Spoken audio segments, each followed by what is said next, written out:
नमस्कार, AB star news देख रहे हैं आप और देश लाइव में मैं हूं आपके साथ सोहन सिंह। देश लाइव में नजर डालेंगे तमाम अहम खबरों पर। सबसे पहले बात करेंगे विपक्षी एकता को लगते ममता बनर्जी के झटके की। दरअसल बिहार के मुख्यमंत्री नीतीश कुमार लगातार विपक्ष के नेताओं के साथ मुलाकात कर रहे हैं। बैठकों का सिलसिला लगातार जारी है। विपक्षी एकजुटता पर जोर भी दिया जा रहा है। नीतीश ने हाल ही में दिल्ली का दौरा किया और कई नेताओं के साथ अलग अलग बैठक भी की। कांग्रेस नेता राहुल गांधी और आप संयोजक अरविंद केजरीवाल से भी नीतीश ने मुलाकात की।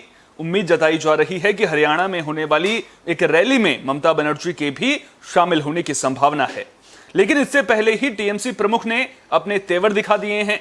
दरअसल टीएमसी सिर्फ ममता बनर्जी को पीएम पद का योग्य उम्मीदवार मानती है, लेकिन परेशानी यह है कि ममता बनर्जी खुद कांग्रेस और लेफ्ट जैसी विपक्षी पार्टियों से दूरी बनाने के संकेत दे रही हैं। कोलकाता में पार्टी की एक अहम बैठक के दौरान ममता बनर्जी ने नीतीश कुमार की तरह विपक्षी एकता की वकालत तो जरूर की, लेकिन ममता बनर्जी ने जिन पार्टियों के नाम लिए उनसे मुख्य विपक्षी पार्टी कांग्रेस ही गायब रही। इसके अलावा उन्होंने इस बात के भी संकेत दिए कि 2024 में लेफ्ट के साथ भी उनका गठबंधन नहीं होने वाला है। ममता बनर्जी ने बैठक के दौरान कहा कि नीतीश कुमार और हेमंत सोरेन के अलावा सपा के अखिलेश, आरजेडी के तेजस्वी यादव और अन्य नेता बीजेपी को 2024 में सत्ता से बेदखल करने के लिए टीएमसी का साथ देंगे। ममता ने कहा कि एक और हम सब होंगे और दूसरी ओर बीजेपी होगी। विपक्ष बीजेपी का 300 सीटों का अहंकार तोड़ेगा, 2024 में खेला होवे।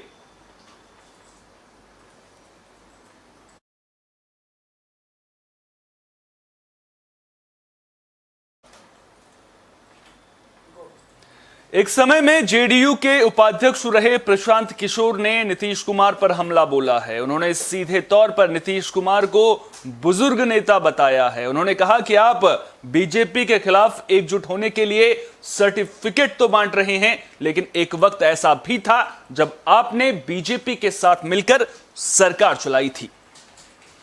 तो चुनावी रणनीतिकार प्रशांत किशोर ने आखिरकार बिहार के मुख्यमंत्री नीतीश कुमार की उनके खिलाफ नाराजगी का जवाब दिया। उन्होंने कहा कि अगर नीतीश कुमार दूसरों को इस बात का प्रमाण पत्र बांट रहे हैं कि कौन बीजेपी के साथ है और कौन उनके खिलाफ है, तो यह हास्यास्पद है। इतना ही नहीं, जेडीयू के पूर्व राष्ट्रीय उपाध्यक्ष ने अपने पुराने नेता को बुजुर्ग करार दिया है। दरअसल प्रशांत किशोर ने कहा कि नीतीश कुमार एक बुजुर्ग नेता हैं। उन्होंने जो भी कहा उसका मैंने पूरा वीडियो तो नहीं देखा, लेकिन मैंने कुछ हिस्सा उसका देखा। अब वो बूढ़े हो गए हैं, अगर उन्हें कुछ बोलना है तो उन्हें बोलने दें। उनके बयान पर टिप्पणी करना बेईमानी है। अगर वे बिहार के विकास से जुड़ी कुछ बात करते हैं तो उस पर चर्चा करना ठीक है, व्यक्तिगत टिप्पणी करने का कोई मतलब नहीं है। प्रशांत किशोर ने कहा कि उन्होंने जो कहा उनका वो अपना दृष्टिकोण है और मेरा इससे कोई लेना देना नहीं है। दरअसल प्रशांत किशोर जनसंवाद कार्यक्रम कर रहे थे। इस दौरान उन्होंने कहा कि 1 महीने पहले नीतीश कुमार बीजेपी के साथ थे, अब वे उनके खिलाफ हैं। अगर नीतीश जी ऐसा सर्टिफिकेट दूसरों को दे रहे हैं तो इसे हंसी का पात्र ही कहा जा सकता है। अगर वे मेरे मन को जानने में सक्षम हैं तो आप इसे उनका शैक्षिक प्रदर्शन मान सकते हैं। इससे पहले प्रशांत किशोर ने गुरुवार को ट्विटर हैंडल के जरिए मुस्कुराते हुए नीतीश कुमार की कुछ तस्वीरें साझा की थी, जिनमें वे प्रधानमंत्री नरेंद्र मोदी का हाथ जोड़कर अभिवादन करते दिख रहे थे। तो प्रशांत किशोर और नीतीश कुमार के बीच में नाराजगी की जो खबरें लगातार सामने आ रही थी, अब प्रशांत किशोर ने जुबानी हमला बोला है। आपको बता दें कि हाल ही के दिनों में नीतीश कुमार, प्रशांत किशोर और आरसीपी सिंह पर लगातार हमलावर थे और प्रशांत किशोर एक वक्त में जेडीयू के राष्ट्रीय उपाध्यक्ष भी थे। हालांकि 2020 में जेडीयू ने प्रशांत किशोर को पार्टी विरोधी गतिविधियों के चलते निष्कासित कर दिया था और उस दौरान एक कार्यक्रम में नीतीश कुमार ने यह भी कहा था कि प्रशांत किशोर को उन्होंने गृह मंत्री अमित शाह के कहने पर बीजेपी में शामिल किया था। हालांकि प्रशांत किशोर ने इसका खंडन भी किया था, लेकिन अब पीके नीतीश कुमार पर हमलावर नजर आ रहे हैं।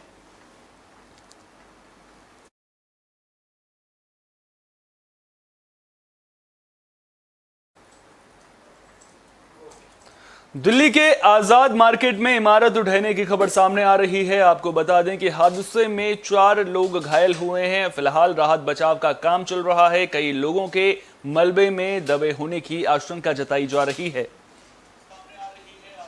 तो दिल्ली के आजाद मार्केट इलाके में इमारत गिर गई। दमकल की 3 गाड़ियां मौके पर पहुंची। हादसे में 4 लोग घायल हो गए हैं।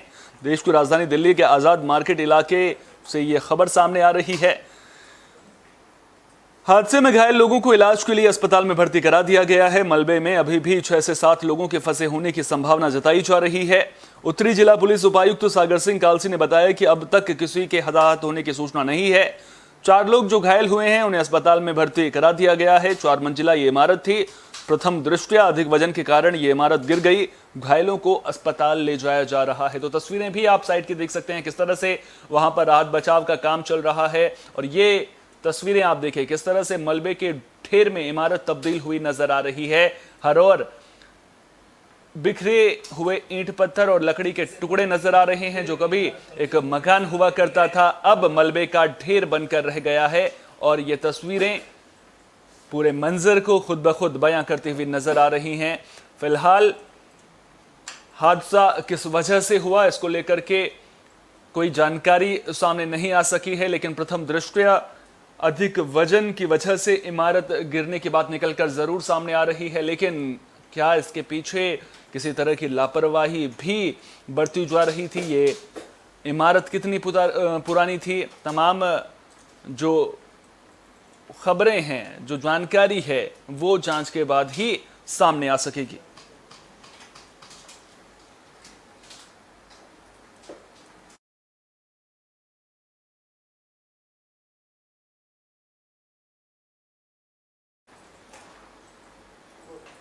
बुलेटिन में अब बात सोनाली फोगाट केस की भी कर लेते हैं। दरअसल सोनाली फोगाट केस में गोवा सरकार ने बड़ी कार्रवाई की है। विवादास्पद क्लब को गिरा दिया गया है, कलीज क्लब को गिरा दिया गया है। यह कार्रवाई गोवा सरकार की ओर से की गई है। तो सरकार की ओर से विवादास्पद कलीज क्लब को ढहा दिया गया है। इस रेस्तरां को CRZ नियमों के उल्लंघन के लिए ढहाया गया है। यह वही क्लब है जहां सोनाली फोगाट का पार्टी करते हुए वीडियो सामने आया था। इसी क्लब में फोगाट को ड्रग्स दी गई थी, जिसके कुछ घंटे बाद ही उनकी मौत हो गई थी। रेस्तरां के मालिक एडविन नून्स को भी सोनाली फोगाट की मौत के बाद मामले में गिरफ्तार किया गया था। बाद में उन्हें सशर्त जमानत दे दी गई थी। इस मामले में कुल 4 गिरफ्तारियां हुई थी। अधिकारियों का कहना है कि रेस्तरां को ढहाने का पहला आदेश GCJDMA द्वारा 2016 में जारी किया गया था, जिसे कलीज के प्रबंधन ने NGT के समक्ष चुनौती दी थी। मामले की सुनवाई 6 सितंबर को न्यायमूर्ति आदर्श कुमार गोयल की अध्यक्षता वाली NGT पीठ ने की थी। पीठ ने GCJDMA के आदेश को बरकरार रखा था और रेस्तरां प्रबंधन द्वारा दायर याचिका का निपटारा कर दिया था। गोवा पुलिस की जांच में सामने आया है कि जिस क्लब में सोनाली फोगाट को जबरन ड्रग दी गई वो क्लब एडविन नहीं बल्कि उनकी बहन लिनेट के नाम पर है। एडविन रूटीन में क्लब को संभालता था। गोवा पुलिस की जांच लिनेट तक पहुंच सकती है। बीजेपी नेता सोनाली फोगाट की मौत मामले में आरोपी सुधीर सांगवान और सुखविंदर को 2 दिन के रिमांड के बाद गुरुवार को मासूबा अदालत में पेश किया गया। अदालत के आदेश पर गोवा पुलिस ने दोबारा से दोनों आरोपियों को 2 दिन के रिमांड पर लिया है। बीजेपी नेता सोनाली फोगाट को सुधीर सांगवान और सुखविंदर ने ही ड्रग दी थी।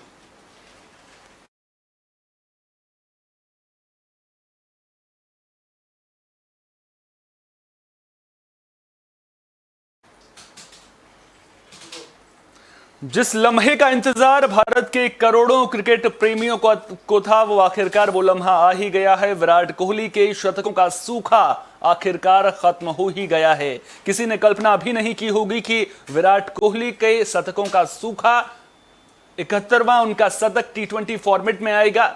खुद विराट कोहली ने भी इसकी कल्पना नहीं की होगी, लेकिन आखिरकार विराट कोहली ने रिकी पोंटिंग की शतकों की बराबरी कर ली है और अब वो सचिन तेंदुलकर से ही पीछे हैं। 29 शतकों सचिन तेंदुलकर से अब पीछे हैं और इसे एक बड़ी कामयाबी इसलिए भी विराट कोहली के लिए माना जा रहा है क्योंकि अब आगे T20 वर्ल्ड कप होना है।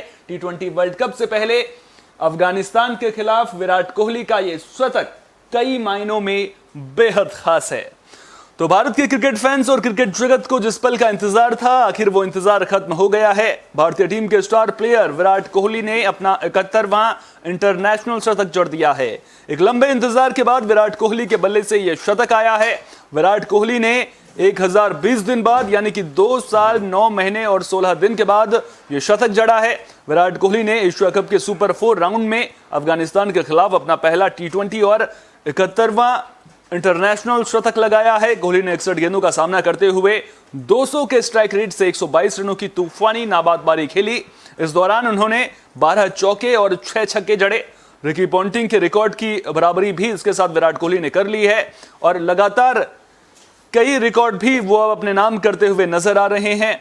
और जब ऐसे में नजदीक वर्ल्ड कप है, T20 वर्ल्ड कप होने वाला है, ऐसे में विराट कोहली का लय में लौटना भारतीय क्रिकेट के लिए बेहद ही अच्छी खबर माना जा रहा है। अगर विराट कोहली के इंटरनेशनल क्रिकेट में शतकों की बात करें तो टेस्ट क्रिकेट में 27 शतक विराट कोहली लगा चुके हैं। वनडे क्रिकेट में 43 शतक उन्होंने लगाए हैं और अफगानिस्तान के खिलाफ ये उनका मेडन T20 शतक था। अगर इंटरनेशनल क्रिकेट में सबसे ज्यादा शतकों की बात करें तो सचिन तेंदुलकर का नाम सबसे ऊपर आता है। 664 मैच की 782 पारियों में सचिन तेंदुलकर ने 100 शतक लगाए हैं। वहीं विराट कोहली के 71 शतक 468 मैचों की महज 522 पारियों में आए हैं। उनके बाद रिकी पॉन्टिंग का नंबर आता है जिन्होंने 560 मैच की 668 पारियों में 71 शतक लगाए हैं और उनके बाद कुमार संगकारा का नाम लिस्ट में शामिल है।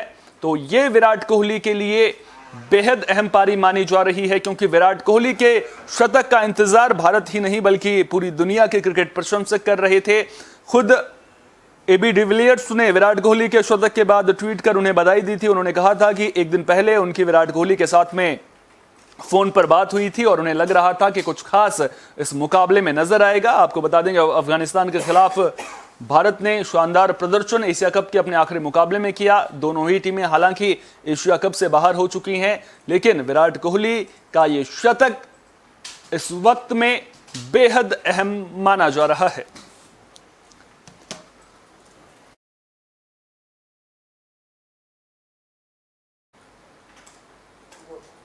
देश लाइव में फिलहाल के लिए इतना ही। देश दुनिया की तमाम अहम खबरों के लिए बने रहिए AB स्टार न्यूज के साथ, क्योंकि यहां पर खबरों का सिलसिला कभी नहीं थमता।